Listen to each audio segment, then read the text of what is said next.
Time to wake up. It's Saturday morning. Find some milk and cereal. Grab a bowl and spoon. No, a bigger spoon. Head to the living room and take a seat on the floor while Joseph and Chris present to you Saturday Morning Cartoon! Hello everybody, welcome to Saturday Morning Cartoon Boom! This is a show where we wake up with the Saturday morning sun popped on the floor with a big bowl of sugary cereal and we'll enjoy your favorite cartoons, both old and new. I'm Joseph. And I'm Chris. And this morning we watched Carmen Sandiego! I felt like we did Carmen Sandiego. Yeah, but not the one with the world or the earth involved or even time. Yeah, that one had the annoying floating head chief guy. And oh yeah, Roger Bumpus, right. I was not happy with the results. I remember that. I actually looked, which is rare for me to do, but I actually looked back at the episode that we did of Carmen Sandiego just to see what I had rated it before, because I was like, sure. I don't remember what I thought of it. But I gave it a 4.5. Oh, you gave it like a 2.5? Yeah, that sounds right. Yeah. That was back in episode 91, by the way. Oh, so, my goodness. That's been a lot longer than I thought. Right. Same here. I thought it was like maybe like 15 episodes back or something, but no. Wait, what episode are we on right now? Holy cow. 170. So this is... Jeez. Yeah, so this is like 80 episodes back. We have been doing this for a long time. How did we do that? Like...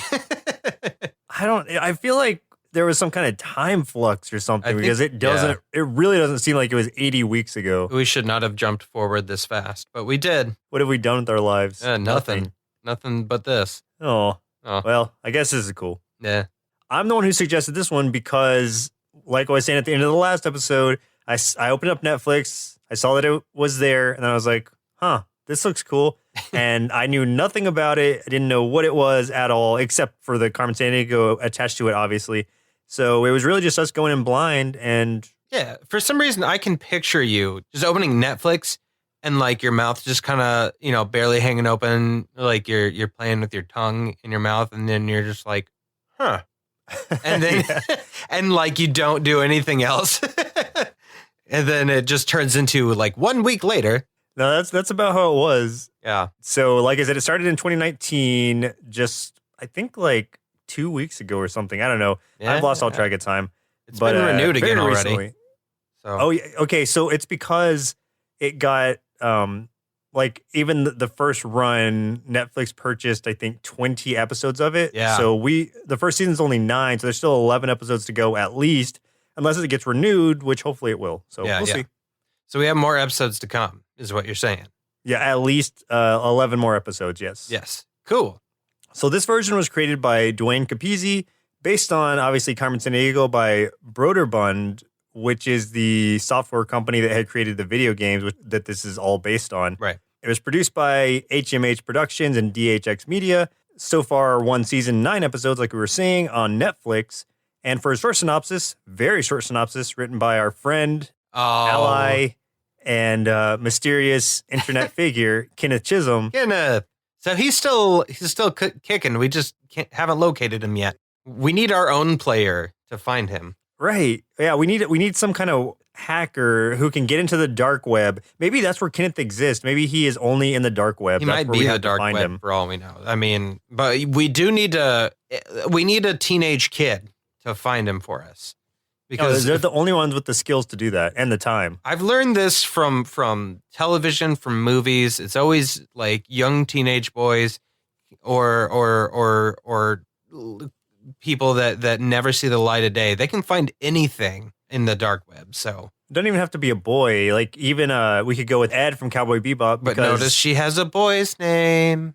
There's a trend. That's true. That's true.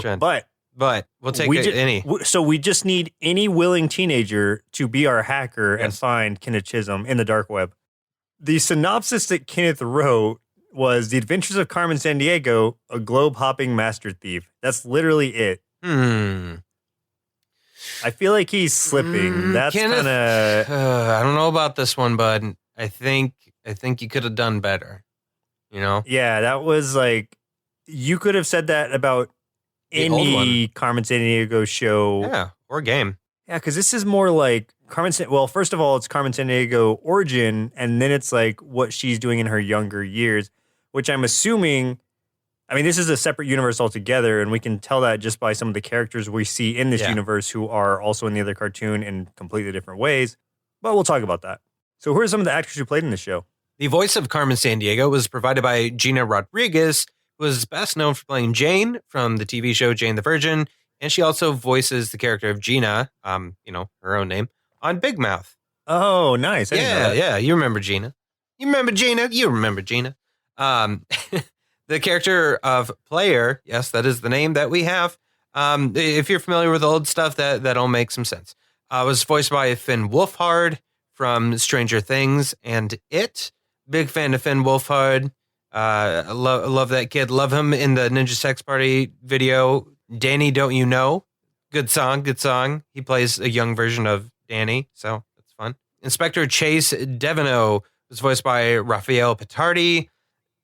Agent Julia Argent was voiced by Charlotte Chung, who was also the voice of Diva from Overwatch.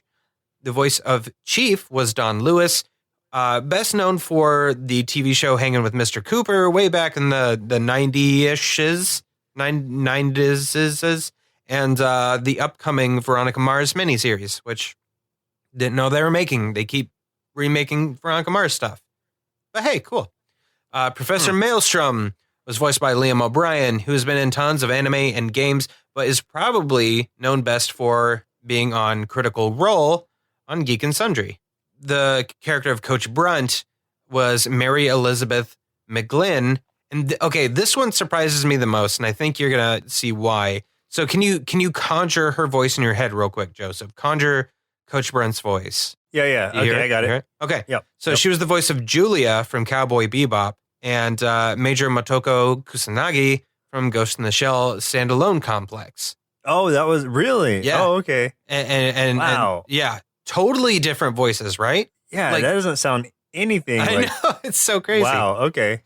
She also voices the female Crusader in Diablo 3. She does several voices in Steven Universe and OKKO. And though she's not in the main cast, she has made a few guest appearances on Critical Role, that same Dungeons & Dragons live play show that Liam O'Brien's on. So there's fun stuff. To throw more into all that good stuff, the character Shadow Sun was voiced by Paul Nakuchi, who voices Malthael on Diablo 3, does lots of voices for World of Warcraft Mists of Pandaria, and is also the voice of Hanzo from Overwatch. And our last two peoples here, Zach, voiced by Michael Hawley, and Ivy, voiced by Abby Trott.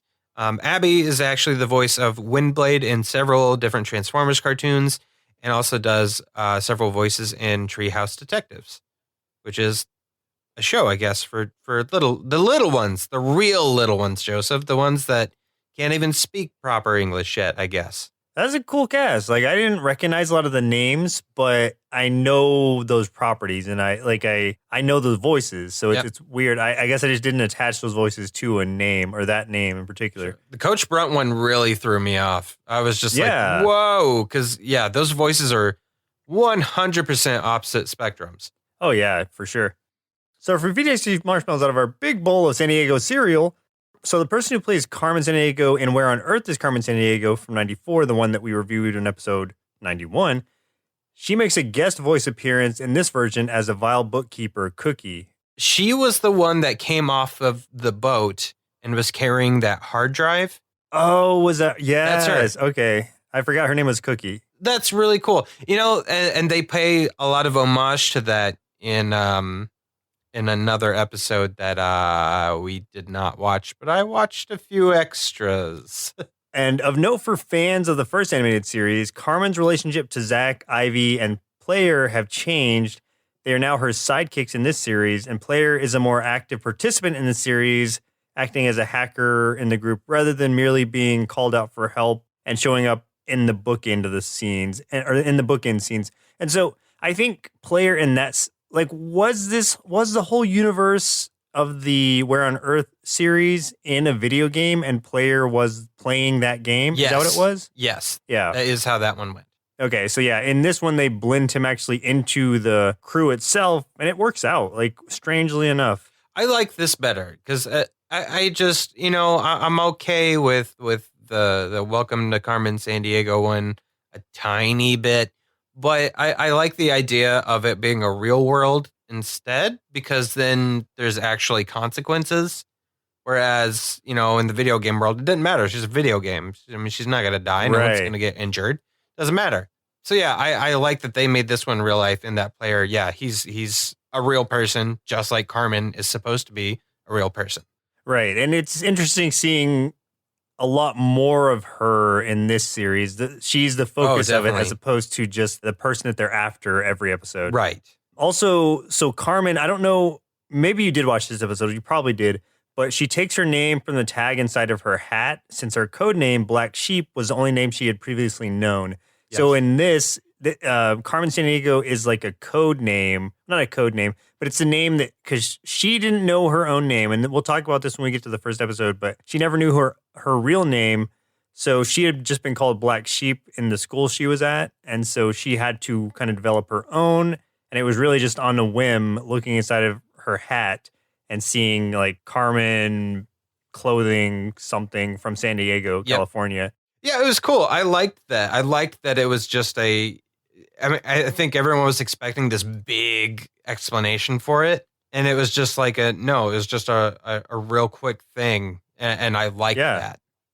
Yeah, it was like a throwaway, not a throwaway scene, but like a real quick, like she was literally about to toss that hat out as she left the island, but yeah, so very last minute. But we'll talk more about that in a second. We'll talk about it. And then lastly, Don Lewis plays the voice of the Chief as a tribute to Lynn Thigpen, who has played the Chief in many other incarnations of the Carmen Sandiego series. And I think that is referring mainly to the game shows. Cool. Yeah, that makes sense. I like that. So yeah, they're keeping it all tied together. It's good to do homage where it could be used. And yeah, I'm always going to be a fan of that. And I know this is brand new, but had you ever heard of it before? Like, did you know it was coming out? I vaguely saw something about it, but I don't think I paid any mind to it until you brought it up. And it was literally like, I think I saw like an ad for it literally earlier that day. And I said literally a lot. So there you go.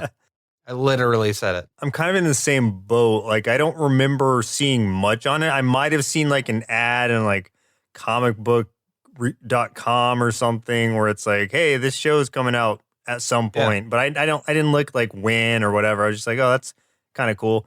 Yeah, so it was a surprise to me seeing it come out now. So I was just curious, but man, they really kind of nailed it. Yeah, they did. It was fantastic. We'll just throw it out there now. It was great. It was fantastic. It was the best thing ever. Yes. Now let's elaborate on it a little bit. Nah. As we jump into the episodes we watched for today's show. Oh, okay. Very first episode, highest rated episode, finally random or listener chosen episode. Order may vary depending on how these episodes fall chronologically, but of course we have to start with the very first episode, which was Becoming Carmen Sandiego, Part 1, Season 1, Episode 1. And there are no descriptions written on IMDb of any of these episodes. We're just going to talk about them. Nice. Let's do that. This was the point of origin, and it's cool because they've always played Carmen as this mysterious character we know nothing about, and this is basically what the show is about. But her going in a different direction than the Carmen Sandiego that you're used to. So she was abandoned as a baby. She was found by these people that worked for this organization called Vile, Vile, not the laboratory kind of vile, like mustard is just vile, gross. No, that type of vile. And you leave mustard out of this. No, I will never. If you guys will have to start watching our streams on Twitch, and then you'll understand what's going on. Basically, these people lived on this island. For some reason, she was there. They found her. Someone brought her in, and she grew up at this place where they train like world-renowned thieves. And so she was just kind of learning stuff as a little girl, kind of getting into a little trouble here and there. But that's like essentially where this girl who they named Black Sheep, this is where she begins. Yeah, it's it's one of those things where it's like, I know Vile existed in the old Carmen series also, Yes. where it's like a really spot on kind of name. It's like place named Vile, probably up to no good. Hey, you never know, man. But it's one of those things. It's one of those things where it just persisted in the franchise, and I'm glad they brought it in like that because Carmen used to be like an agent for it or the head of it. I can't remember. Like she worked for Vile in some way Yeah, she was an agent in the other cartoons, Yes. and now she is basically was adopted by them because she had been found, and so she's being raised to be a master thief, just like everyone else. I mean, that's Right. kind of the point of that organization.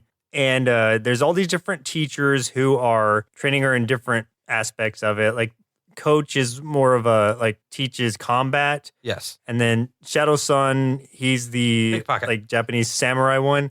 He teaches pickpocketing and stealth. Right. And folding origami. Oh, right, and folding origami. And then there were some other teachers. I know one was One's Maelstrom. Maelstrom. He's like the head guy. He's like principal, basically. Yeah, I Or think. was he a teacher as well? I think it's honestly a council, and I think that he is just one of the teachers. But he seems to be like the one that the rest of the council tend to defer to the most. Yeah, maybe he's like de facto leader. Yeah. But he's also seemingly like the most unhinged or Yeah, bro's got potentially problems, crazy. Yeah. And then there's another couple. One's like a tech teacher, a gadget teacher, and she's got like goggles on all the time so you can kind of tell. Yeah. And then there's the one with the like flowy green dress on, but I can't remember what she did. I don't remember exactly what she did, but I'm sure it was important. Yeah, but I don't know if we really saw her interact with Carmen much, at least not in the school setting. We did not But- really know. We on the other side of this, we have the police who the one that we're seeing is Inspector Chase Deveneaux and his partner Julia Argent. And Chase Deveneaux is one of those guys who is very full of himself and thinks he knows everything, but it's really his like partner who like just got out of the academy and she's just a young like go-getter. Like she's the one who is kind of the brains of the operation. Yeah. He's just all like, charge in first, ask questions later. And I loved him. He was so of course, he's an Interpol agent, and for whatever reason, because he is an Interpol agent, that means he's French. Because I just feel like that's just the norm for whatever reason. I don't know why that came in. But he's kind of a doofus. Like he means well, but he's dumb. Yeah. He is obsessed with catching Carmen Sandiego. Whereas she seems like, I mean, she is a threat in the eyes of Interpol and stuff, but it seems like she isn't quite on their radar as much as Deveneaux thinks she should be. So he is just obsessed with catching her and everything. And even like Argent's constantly kind of bringing up like, hey, like the kind of things that she's doing, it doesn't make sense. Like it seems like, she might be stealing things from, people that may have already stolen this stuff. Or like she goes to this one place and takes something that was not worth anything. Like, why would she steal that? And Deveneaux's just kind of no, it doesn't matter. We have to catch her. And he's just a lovable idiot, honestly. Yeah, he's got a very one-track mind, but he's not annoyingly dumb. He is just a lot of fun. He's He's not one of those charmingly characters dumb. that's a weird way to put it, but yes, that's kind of exactly it, because he's not one of those characters that really like gets to you and starts to really bother you the more you see him. He's just fun anytime he's in the scene. And Julia kind of reels him in, or tries to anyway, but he just feels, because he's got seniority and whatnot, and maybe a higher rank, I don't know, that she doesn't know anything, and he's the smart one and whatever. So he's one-track minded in tracking down Carmen Sandiego. So he's the one who is, at least initially, our antagonist. Right, exactly. There's a great chase scene with those two where Carmen's running across the rooftops and he's trying to go after. I love it because it kind of gives you like his demeanor of where he's like really trying to chase her, and then she leaps across these rooftops.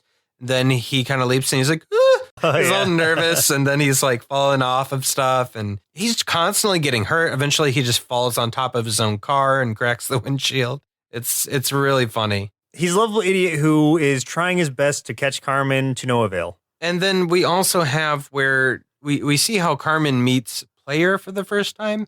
And I just to make clear real quick, Carmen's really young in this. Like, even as a thief that Devno's trying to catch, it seems to me that she still might be a teenager, like maybe late teens at that point. She's got to be, because she still looks super, super young. But I thought that was really cool that they did it that way.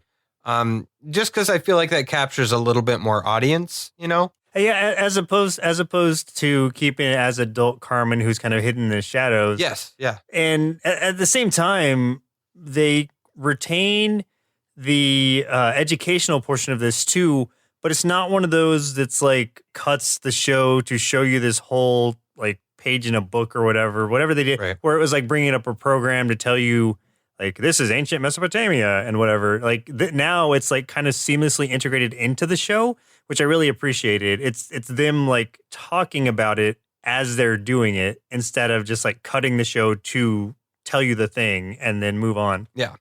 So one thing that we find out is she kind of swipes she's very mischievous, and when she's a lot younger at the academy, she swipes this this cell phone, and it rings one day, and it is Player, who obviously his real name isn't Player, but that's just what he's like. You can call me that. He was a hacker, and he hacked into this place. He didn't know what place this was, but he hacked it. And he was just, being goofy, and he's going to say, hey, like, your firewalls are not very good and all that stuff. And he ends up getting a hold of Carmen, who has this phone, and she knows nothing about the outside world. So he is basically her lifeline to, like, everything else in the world that she'll never experience while she's there at the island.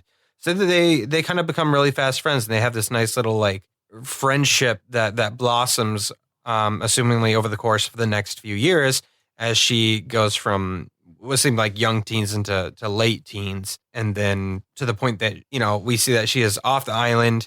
In this episode, we don't really see exactly why, and he is still helping her remotely by telling her where things are, giving her locations and who's on the way, like if there's Interpol or police after her, stuff like that. But we really get that just kind of foundation of, okay, she grew up at this place. Now she's this master thief, and she's a little bit older. She's got Player on her side, and she's confronted by a guy named Gray on a train. And then we find out he was part of her quote unquote class at the training facility that she was at.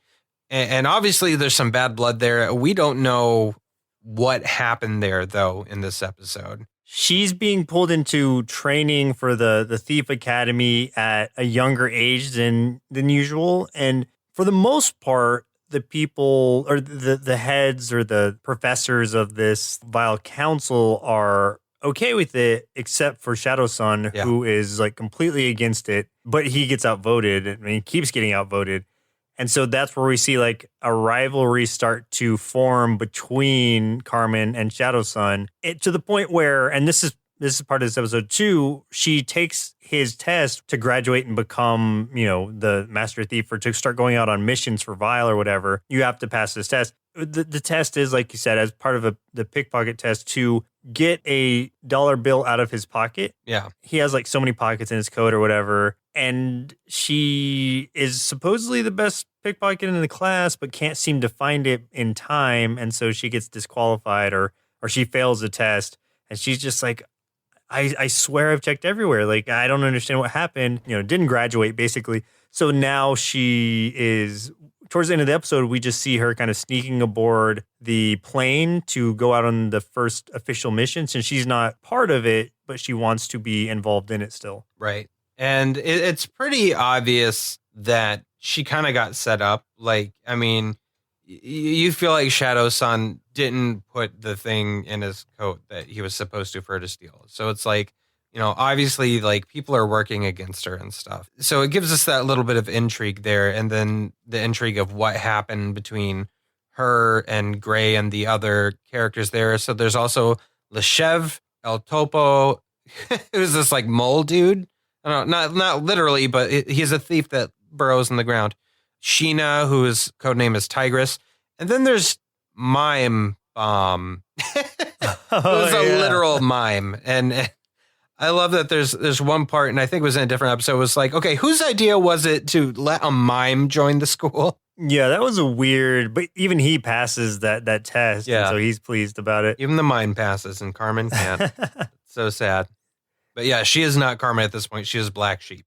Right. And it's also thought, like, in Carmen's mind, the person who rescued her out of the professors was Coach Brunt. And so she's essentially, we kind of see that relationship forming too, where Coach Brunt is essentially raising her as if it's her daughter. Yeah. And that's how it kind of kicks off the series. Yeah. They have like this nice little, mother-daughter-ish kind of relationship. I guess more like a father-daughter relationship with those two. But yeah. If anyone ever watched the show Glee, she's pretty much Coach Beast. Oh, wow. I've never seen it, but that sounds accurate. If you Google search Coach Beast from Glee, you'll know. Well, the second episode we watched for today's show was The Chasing Paper Caper, season 1, episode 7. That was my pick because I just like the name. It was a fun rhyme. So that's why I chose it. And it's not because it was the creepiest episode. Well, I didn't know it was going to be, but here we are. So in this one, I mean, like I said, I don't have official description, but basically, well, we get to see, I think this is the episode where I got to first see the intro, like the official intro. Yes. Man, that's a good intro. It's so cool. It is good. I like how they redid the song to still have like, I think they say where on earth is Carmen Sandiego or where in the world or whatever, but it's sung in a different way. And the video playing in the background or the actual animation is just awesome. It's like mostly at first black and white with only Carmen standing out and kind of walking through. It almost reminds me of like an NCIS intro or something. Like it seems like a procedural type. Yeah, and I think that's honestly a really smart way to go with it because it does harken to that kind of feel. So it's like something that's like, oh, this is we've kind of seen some things like this before, but it's still fresh for it being Carmen Sandiego. Yeah, and I don't even know if we've touched on the animation style, but it's very painterly. I love it. It looks beautiful. I do too.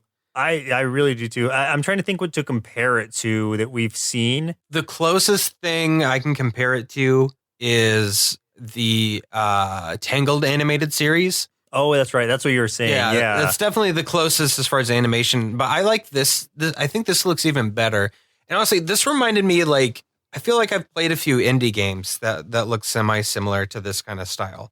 So it reminded me more of that than another cartoon, I think. We start this episode off with Gunnar Maelstrom, the professor that I don't know what he does exactly. He is trying to convince the other fellow Vile members that they need to steal the Magna Carta, which is the UK version of the Constitution, which I didn't know until they told me today. So yeah, until they told me on that episode. So that was interesting. That was interesting. I was like, oh, I'm learning stuff. And I mean, it's Carmen Sandiego. So of course I should be learning stuff. But yeah, there were some things in there I was just like, oh, okay, cool. And I'm glad that they're still doing that, that they're still teaching stuff. Right. And like I said before, it's kind of integrated into the show instead of it like cutting into a different scene just to tell you this stuff and then cutting back. Right. So that was a cool way to learn that. And then apparently right now it's in Mumbai, India. It was in Mumbai. That's where, it was going on display there or something. Okay, so it's in Mumbai, India, and it's going on display there. And so they are really just trying to steal it just to say that they could kind of, and as Carmen puts it, like they just want to steal it to show that crime can beat law and order or something. So the plan was to send one of Carmen's former like classmates and stuff. Right. Well, at least they barely talk about that before Maelstrom brings up this other thief, and Shadow Sun is very against it because no, she's too much like Black Sheep was. Like you can't control her. She goofs off too much. And Maelstrom's just like, no, like, trust me, like, she's or someone calls her psychotic. But Maelstrom kind of opened the episode with saying, some people call me psychotic. And he's like, huh, well, I mean, if you think that, then that means she's a little bit like me and she's good and she'll do a good job. The girl is creepy. Her name's Paper Star. And she is like, I don't know, like a gothic Harley Quinn-ish kind of girl, but like disturbing, like scary, not goofy. Yeah, she's kind of like J-pop punk kind of mix. Yes. And she's got like, the spikes on her shoulder, but she got like the really colorful hair and stuff. And she always is walking around like, la, la, la, like always. It's very creepy because it kind of leads into scenes like that. And you can just hear her in the background doing it. And it is really disturbing. It's very unnerving every time she's on screen, I mean, that being said, that was great because she was fantastically creepy.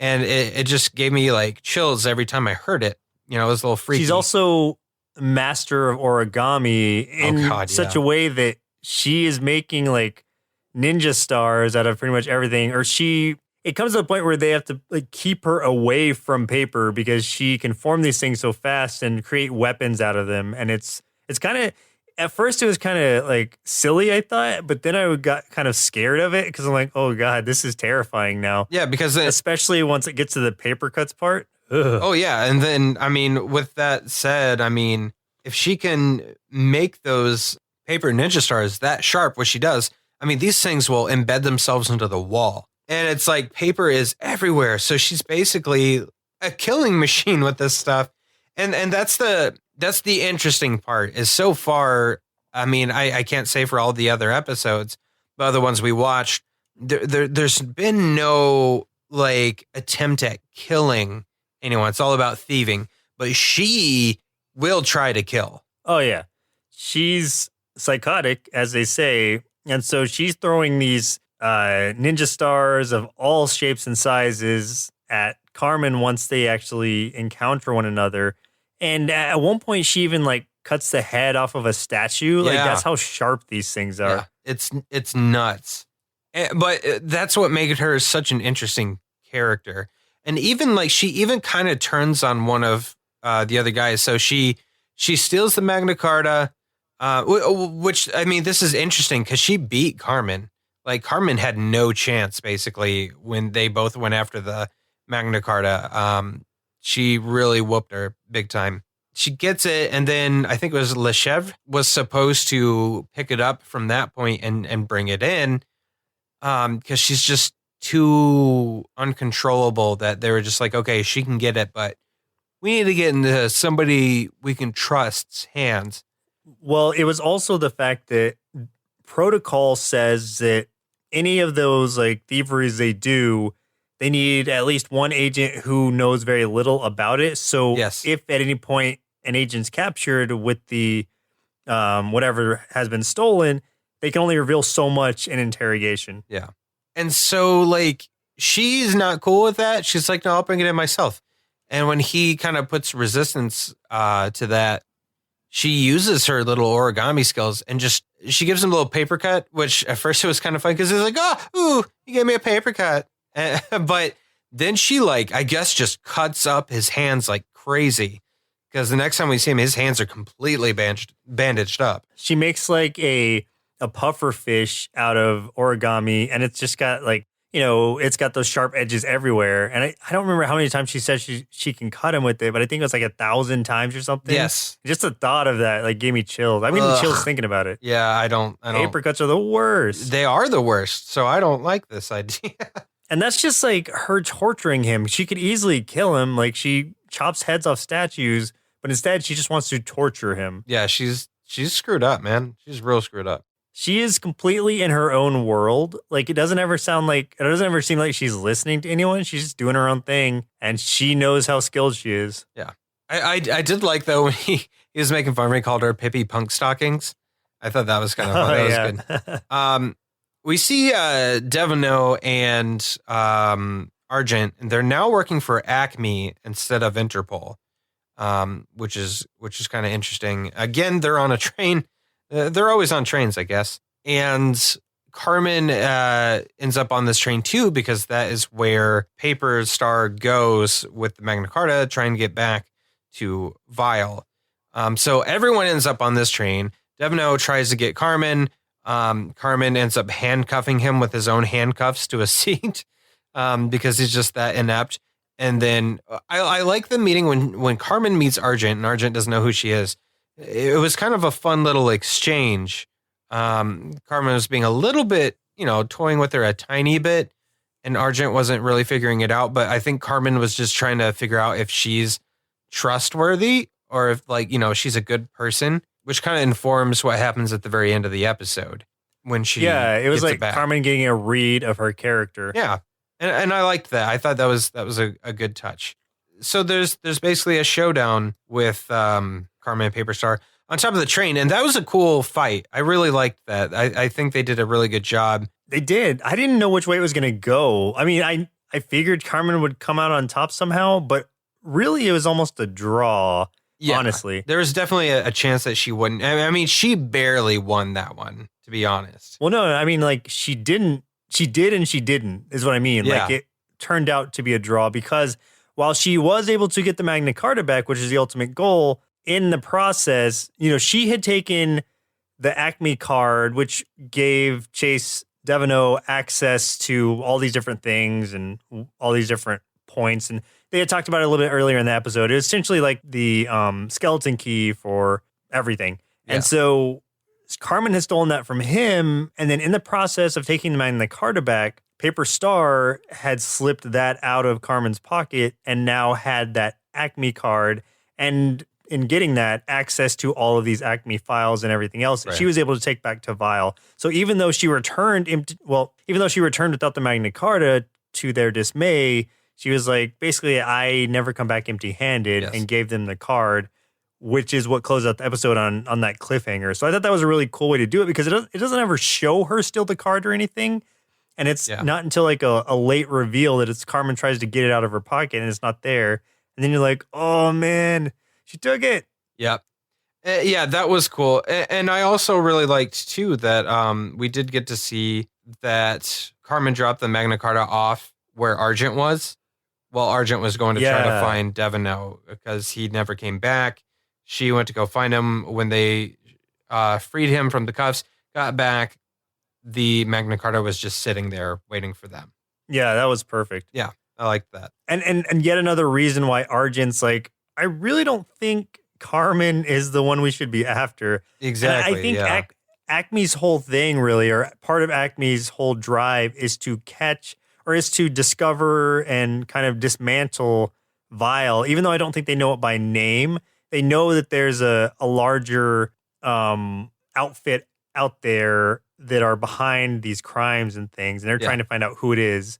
That's where Argent is kind of realizing that they might be at work and not so much Carmen. Exactly. Now, the last episode we watched for today's show was The French Connection Caper, Season 1, Episode 9, and this was the highest rated, and also the last episode of the first season. Yes. It was a good episode, so I get it. It was a great episode. I loved it. Well, yes, it was amazing, and it really made me happy to see some of the results of it, and almost to the point where, like, I don't want to spoil it. Like, is there a way we can talk about this without spoiling it? I think so. Once we get to that end point, I think we can give an idea without spoiling it. But Okay. the premise of this one is there's a few things going on. Devino has been kind of like shamed, I guess, by Acme, who he's now working for. Like, he just keeps goofing up, and he keeps, he can't capture Carmen. He's got no proof of, much of anything having to do with her. On the flip side of that, the council at Vile have noticed that Devino keeps showing up wherever Carmen is. So now they think that he is her partner. It's kind of funny because she's got all these other partners, and he is definitely not one of them because he's got Player. And now we also see she's got Zach and Ivy too, which is cool because they were from, the original thing, and they were they were who the Player was basically playing in Where in the World is Carmen Sandiego to try to catch her. But now they are a brother and sister, I think supposed to be twins, that are now helping her. And that was cool. Yeah, I like that they integrated all that back into this show and made it work in that way, because then it's like it's a nod to the fans of the previous one without taking the exact same concept. Yeah. And so basically, they are going to send somebody to bring Devono in and kind of, interrogate him a bit. And they were going to send Paper Star. Well, Maelstrom wanted to send Paper Star after him. And Shadow Sun immediately was like, no, like she messed up last time. We keep sending these kids. This isn't for them. Like, I'm going myself. And so they vote on it. And yeah, he's going to go after Devono himself. And originally I was just like, oh, crap. Like, that's not good. Yeah. And then right when he's going to take off, Coach Brunt is just like, I need to go too. And they do, I think because Brunt, it's interesting because Brunt has history kind of protecting her and favoriting her. And that's Shadow Sun's like, you shouldn't go because of those reasons. Like, you were too soft. But she is like, no, she betrayed us. And I think Brunt feels that she was betrayed personally because Carmen just keeps foiling all of their plans. Like, every time they try to steal something, she's there and tries to steal it back or is trying to stop it. And really, after everything Vile did for her and they saved her and raised her, and yet Carmen has basically forsaken them and is kind of counteracting what they're doing. Yeah. And so this is a setup where it feels like Coach Brunt, and the idea is that Coach Brunt is going to protect Carmen from Shadow Sun, who, as we've seen, has this intense rivalry towards her and is potentially out to kill her. Like, he doesn't want to stop her. He wants to kill her in our minds. Yeah, it absolutely. And yeah, that was kind of, I was like, oh God, like it makes you a little scared for Carmen, to be honest. Yeah, because this is like best of the best. It's like they stopped sending students. Now it's time for the masters to get involved. Exactly. They do end up catching Devono with toothpaste, which is kind of funny. That's right. The sleepy time Yeah, toothpaste. they put something in his toothpaste, made him pass out, and then they take him for interrogation, and they put this device on his head. And I liked this, and I got to give him some credit. So they put the device on his head. It's supposed to force him to start telling the truth. However, he's instead starts singing the French national anthem. Yeah. Really? I mean, who would have thought he could actually step up and do something? Yeah, it's a weird moment of competence in this otherwise like bumbling character. Exactly. So that was cool. But even still, he doesn't know what they want him. I mean, like, he doesn't know anything about Carmen, really, and that's what they're looking for is like her location and stuff. And he's not able to divulge any information because he doesn't have it. Yeah, he's not the partner that they think he is. Exactly. I think that's super funny. I just love that idea that they're trying so hard to get him, and he just doesn't know because he really is not her partner. And they just don't figure it out. So in their heads, I wonder if they're like, wow, he is really good because he is not cracking at all. He's great at this. Yeah, like he knows what he's doing. And yeah, I think that is pretty funny. I actually like that quite a bit. And then Carmen actually finds out what's going on, and she's trying to save Devono. And well, which kind of feeds the idea to Vile that, yeah, they are working together, because otherwise, why would Carmen be trying to save him? Yeah, exactly. So then Zach and Ivy dress up as Carmen. They go to different places kind of outside through this window. They send something to knock on the window where they're interrogating Devono. So Shadow Sun and Brunt temporarily leave to try to catch Carmen, but it's the twins or whatever, and that doesn't work. So she gets in there, she's trying to free him.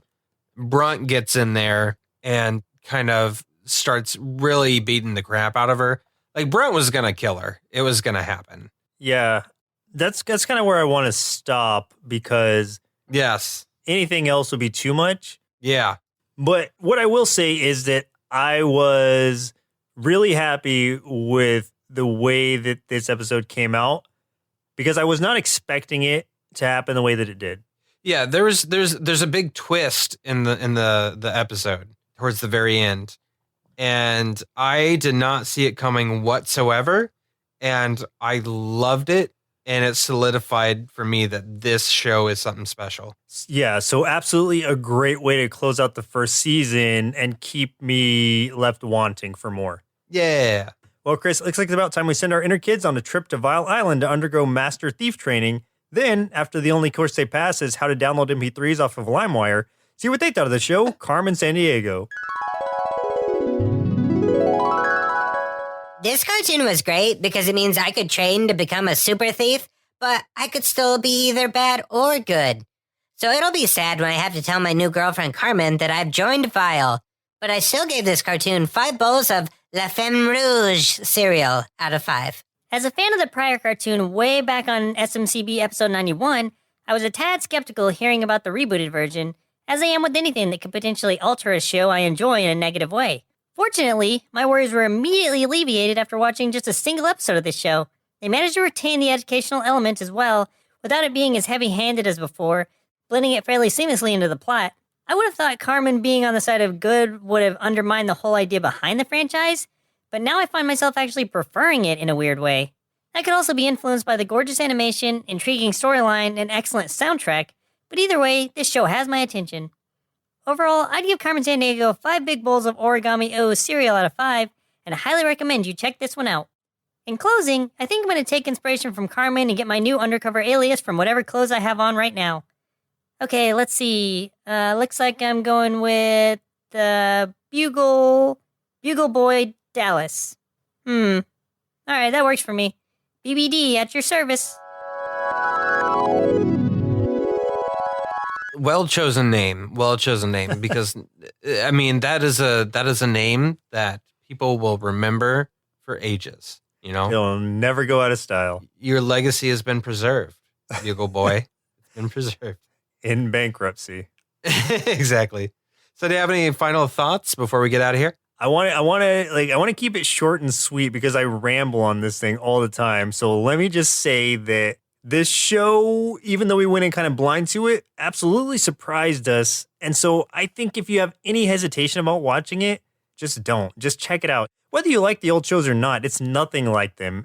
The only thing it really takes from them are the general idea behind Carmen Sandiego and some of the characters, but they're altered in such a way that it doesn't, it's not the same characters at all in essence. Please give this some attention. Let this be renewed for a 3rd season after the next 11 episode show, whenever they do.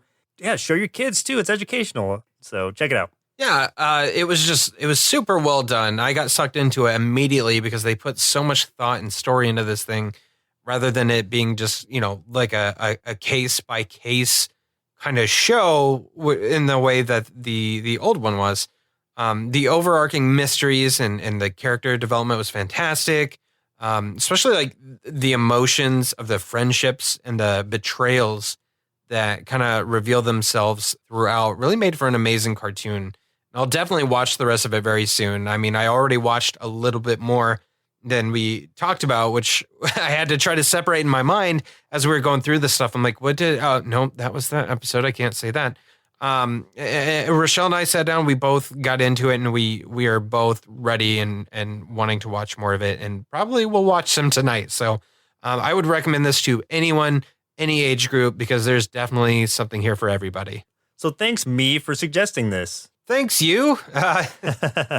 Feel free you to recommend things in the future that we can push off any listener requests for. So thanks. Yeah. I veto all listener requests in favor of Carmen Sandiego this week, and I don't regret it. Take that, listeners. No, please don't take that. I'm gonna go give us a 2-star rating as revenge against myself for saying that. Oh no, not again. Well, listeners, looks like our milk supply is now run dry, so it's time for us to say goodbye. Next week we'll be watching Okay, KO, Let's Be Heroes. Suggested via YouTube by Nickel Force and via Twitter by TheVoker. Again, how did he get back? I feel like this is like a knockoff Batman episode now. It's like Return of the Voker. Return of the Voker. But yeah, Nickel Force hopped into a stream of mine last week, and we were talking about it, and he knew this was coming up at the top of the list and was super excited. And I think we're really going to enjoy it. So thank you so much to Nickel Force for all of your support in every fashion, and for choosing this coming episode, and the Voker for choosing another one, because the last one you chose was great too. So really appreciate it. Yeah, Nickel Force, thank you so much. It's good seeing you on the stream here and there. And I also really want to play the game of OK KO, Let's Be Heroes, because I've seen it on Steam, and I'm just like, I kind of want to watch the show first, just so I can get an idea of what it's going to be about. And here's my chance. So thank you. Yeah, I didn't know that there was a game on Steam, so now I need to check it out. Now we need to get really meta about it and stream that while Nickel Force jumps on the stream. Goodness, you are so correct. You are hilariously correct right there. That's going to happen. Once again, I'm Joseph. And I'm not. I'm Chris. And we'll see you next Saturday. Presented by NerdSloth. A place for lazy nerds. If you like what you heard, consider donating at patreon.com/nerdsloth so we can continue bringing you quality shows. Be sure to also leave us a review and share your favorite episodes and clips on social media. If you're looking for more content, visit us at nerdsloth.com.